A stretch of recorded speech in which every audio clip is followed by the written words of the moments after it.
Alrighty. Hello, everybody. Very excited for our LinkedIn Live here. Just give everybody just a couple minutes so some people settle in, and then we'll jump into it.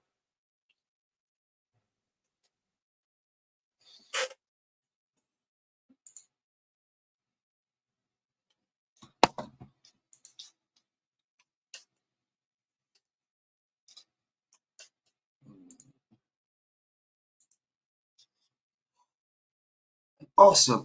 All right, so let's kick off here with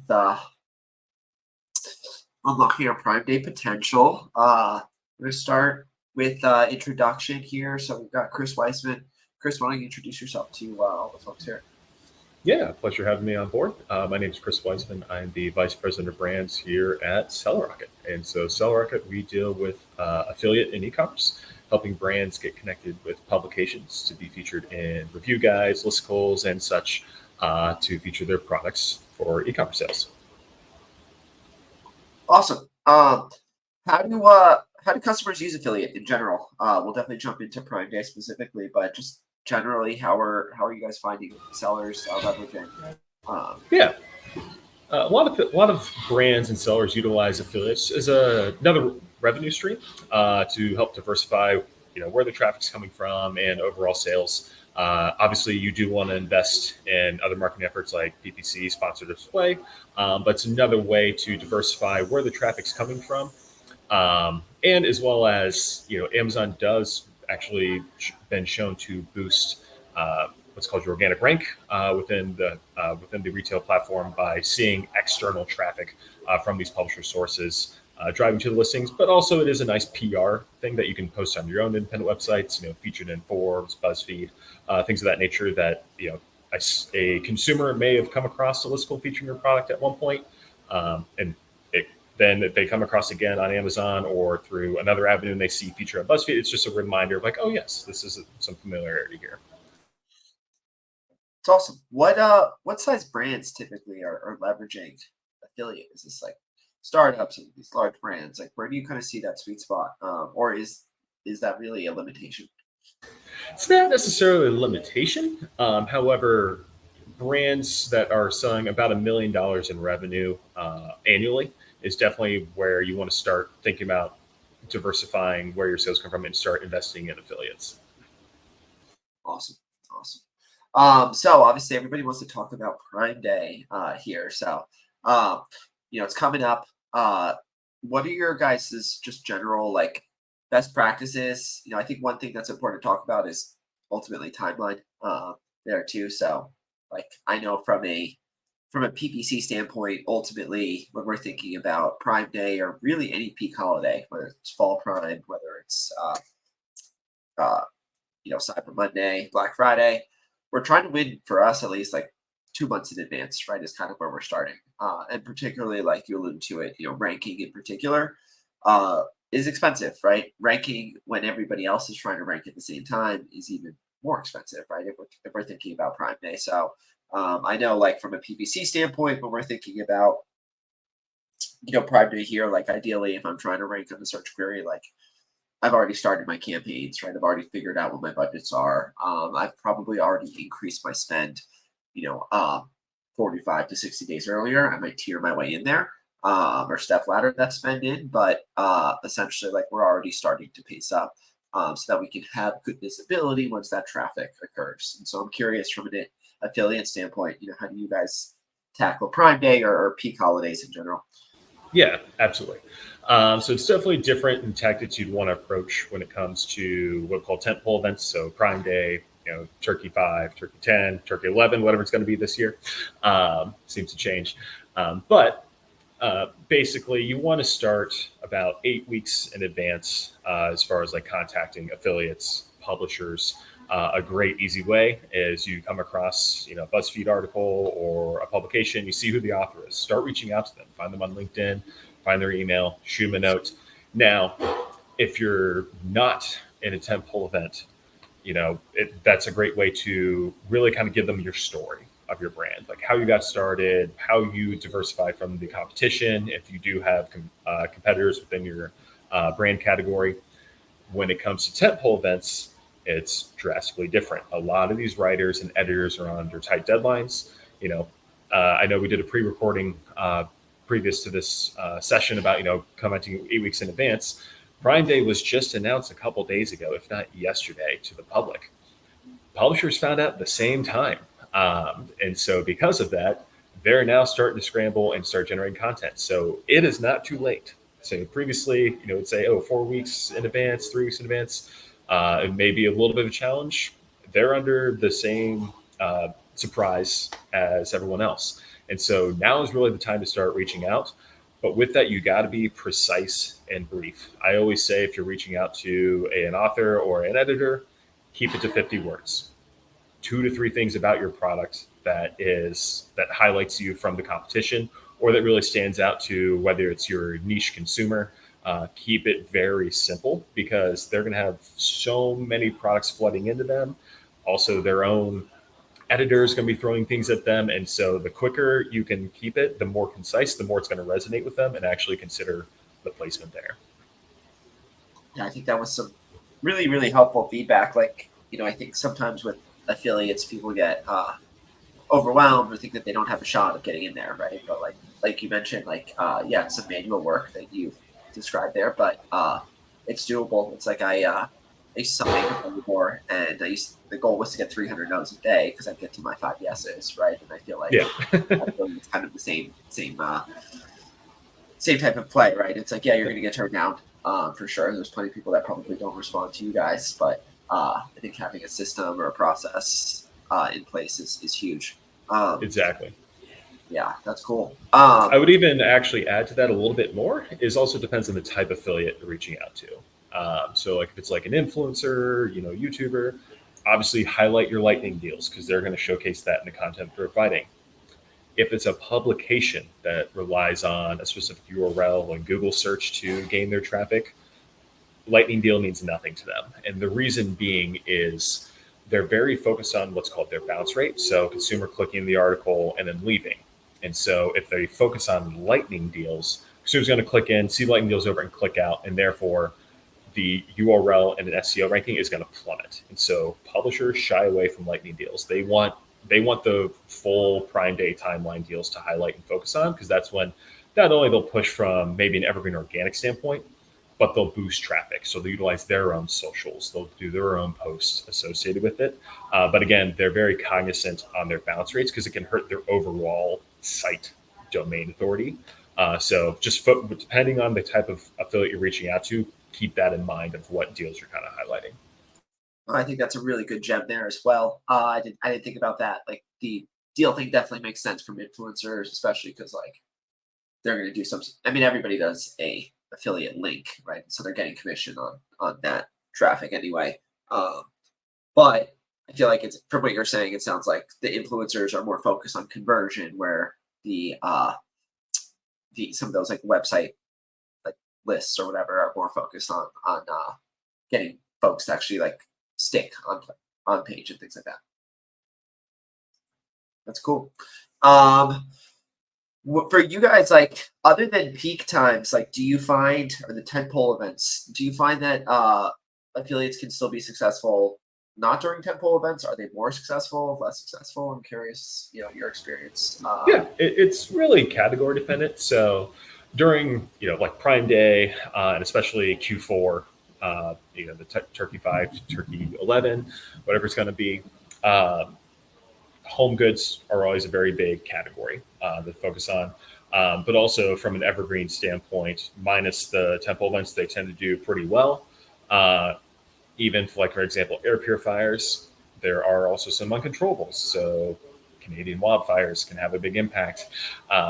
And how in consumer search, very hot summers, as we experienced this past week where I'm in the Midwest, ice nugget makers sound great, window air conditioning units, portable air conditioning units. And so environmental impacts can make a difference. But overall, home good items are always on the demand.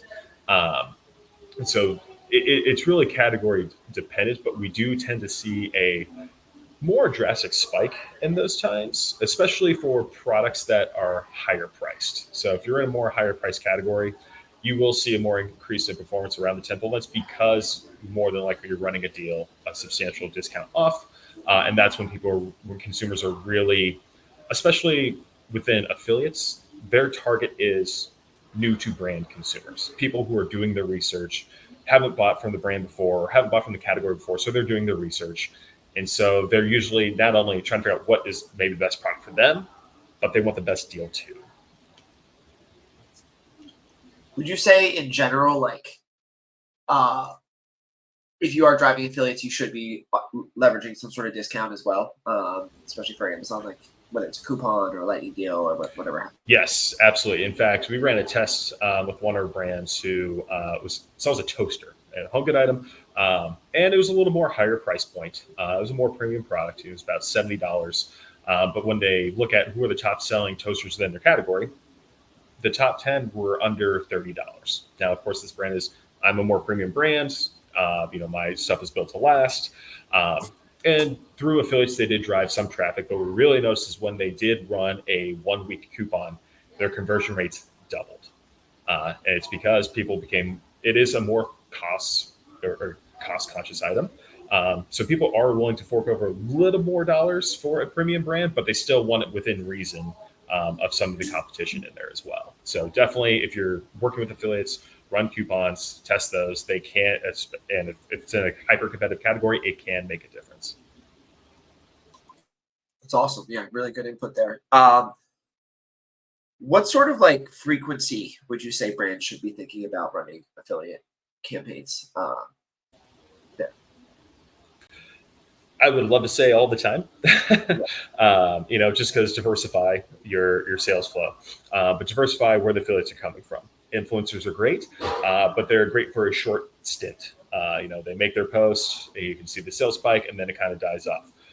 Publications tend to be a little more long-lasting, evergreen and consistent. You won't necessarily see the massive sales lift right away, but can be consistent in a gradual increase over time. And then YouTube kind of operates very similar to influencers, where it can be a quick spike. However, it is kind of an in-between because we do work with some YouTube influencers, so to say, or at least their only platform is YouTube, and where we see the initial spike of the posting. However, within 2 to 3 months later, we're still seeing a significant amount of traffic coming through and sales coming through just because of YouTube's algorithm, and the video is still showing up, not necessarily they show up consistently on different people's platform. That could have been a video 2 months ago. All of a sudden I get on YouTube and I now see that same video that I never came across and viewed. Oh, that's awesome. And I think specifically for Prime Day, I think one of the things people don't necessarily always think about is the retargeting component. So yes, you're going to see a lot of sales, obviously the day of Prime Day. You'll start seeing increased traffic on Amazon, really starting the week leading up to Prime Day because brands start offering discounts. And so we find that setting up retargeting campaigns, even on your own products, can be really helpful, particularly if you have access to Amazon's DSP. For example, if you guys are spiking traffic through something like affiliates, you might have customers that are buying a lot on Prime Day and maybe they just forgot about you guys, right, because of the rush. Mm-hmm. And so setting up retargeting campaigns with custom creatives, using really unique selling USPs for those custom creatives, we find perform really well as well. That would definitely be a little pro tip for you guys. You'll see obviously a lift on Prime Day, but it doesn't have to be a massive drop off in sales immediately following, right? We actually find a pretty natural lift that can occur if you play some of your retargeting things right. So I think that definitely will help relate with some of the affiliate stuff. For peak holidays, something like Prime Day here, do you find that certain affiliates work better than others, or more effective? So that's where it's going to get really interesting this year. And the reason I say this is, especially because, I come from more of the publisher background, the publisher affiliate side of things. Google has made a lot of updates over the past months. And those of you, in the audience who are unaware, just do some searching. Lily Ray is a great person you can find on LinkedIn who posts about this constantly. She's probably the best SEO expert I know. And all of these updates were obviously to combat AI. Rightfully so. A lot of AI spinning up. blogs, and now Google's identifying what is spam SEO. And so many of you have probably done some Google searches over the past couple months, seeing Reddit showing up more often in the top feed. There's a reason for that. They're trying to keep, consumer forums as another avenue of, educating their audience for digest as well. But there's been some shifting even again to where, initially there was a lot of news sites doing commerce. Some of those are starting to go away because they were kind of piggybacking off the main domain of the publisher, and it was causing some havoc that way. But because of that, publishers are really trying some new things this Prime Day that they really haven't. Well, I shouldn't say they haven't before, but they haven't done in a long time. And so there's three main things. There's actually a great Digiday article that was talking about this. There's a couple things they're doing this year that they haven't done in the past or are resurfacing. Now, the first one is an on-site experience improvement, as I highlight. Now, those of you in the audience, you may kind of chuckle at this, but understand that publications they're operating several years behind the rest of the tech world. So what I mean by that is they're posting content where the price will update in real time. Now, you may say, well, yes, of course. That hasn't been the case. So you'll see those articles where it's like, oh, it's 20% off. Well, it actually could be 10 or 30. So now they'll be able to actually, in real time, update the pricing of the products that they're featuring. Another piece, what they're doing now is obviously increasing the content volume than they used to. A lot of them used to piggyback off of Google SEO, or in many cases, just updating content that they did last year. I know every one of you has come across a BuzzFeed article about the top 67 products on Prime Day this year. If you haven't, you sure will after I said this now. So, it's not just now updating those articles. They have to create even newer content as well to kind of gain visibility and traction. And then the third piece that they're really focusing in on, and many of you again may chuckle at this because this is what you do on a daily basis, is segmenting their audience and targeting the content. And so before, they would obviously, yes, certain publications know their niche, they know their consumers, and know the products that they would be shopping for. But they were so reliant and so used to piggybacking off just normal SEO search ranking results, to where now they can't necessarily rely on that. They have to invest in their social posts, maybe running some ads. Many of you probably have noticed that there's a lot more sponsored content when you do a Google search over, the best ice nugget maker. And all of a sudden you see publications are running ads. They're doing that now to boost their lift and visibility, but they're also doing it through socials as well. But they're, because Meta and Google are also great tools to advertise on, and you can segment the audience in certain geos within that, they're now utilizing that more than they ever have before. And so also piggybacking off the retargeting, that's going to be something very, very, that'll be interesting to see post Prime Day, where if you run some of those retargeting campaigns that you knew you were featured in, are you getting a different audience than you did previously because of how the pubs are interacting with how they're diversifying their audience now? It's really interesting. I actually I noticed that for years. I always wanted to get on those news sites because like if you search like best protein bar or protein powder or whatever, like those are the first things that were the most prominent. And I have noticed search results have been different. That's interesting. It's cool to hear from that SEO side of things. Okay. Well, what would you say would be like your, sort of best tips and tricks for folks here? I know obviously we're a little bit late from a Prime Day perspective, but I guess what would be your tricks for like the immediate future, knowing we don't have that much time left, and then just sort of best practices in regards to when we're thinking about fall Prime Day. We've got a lot of stuff coming up for Q4 here. Obviously, brands should start thinking about planning in Q3. What are sort of the best practices to get things going for those whole events? Absolutely. So some easy tips and tricks. So I'm going to present something here real quick. Let me know you can see my screen. Let's see here. All right. Can you all see this?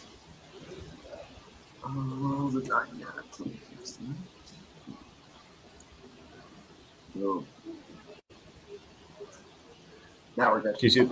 Cool. So one very easy tip, and this is what you can utilize now because a lot of publishers are under crunch time when it comes to Prime Day. As I said, a lot of them are just going to update existing articles. And so go to very, very simple. You can go to a publisher's website, go in their search. So for this, I went to reviewed, search Prime Day, and found one of these articles. You can see they're already starting to update Amazon Prime Day 2024. But this one was completely written about Prime Day 2 last year, 2023. You can find these listicles and see, are they featuring a product in your category or a product very similar to yours? If that's the case, fantastic. Go find whoever the writer was. If you can find their editor, even better. Shoot them that quick email, that quick note, or even a LinkedIn message. Sometimes that works. And as I said, keep it very simple, keep it very high level, 50 words. Here's my product. Here's why it'd be a great feature. Here's how it stands out amongst the competition. You can easily do that. Does it always work? No. But if it does, they will constantly look at the flood of emails that they're getting because they're trying to figure out what they need to post in the content. So the easiest trick is just find existing content because you know they're going to update it. You know they're not going to feature all the same products because some products may have gone out of business. Some products may have sold off to a larger company. And so that could be a great way to capitalize there. I would definitely say also the types of products that you're featuring in around or at least around the temple events. The listicles are great. Focus on that. Same thing with BuzzFeed example here. Discounts are key. So highlight the discount itself, because if the discount is large enough, one, they'll obviously highlight there, but sometimes here's a great example where they actually were reviewed itself, spun off a separate article that was, the 67% off this Prime Day product. So very simple tip right now, start reaching out to the authors where you know there's existing content within a Prime Day specific.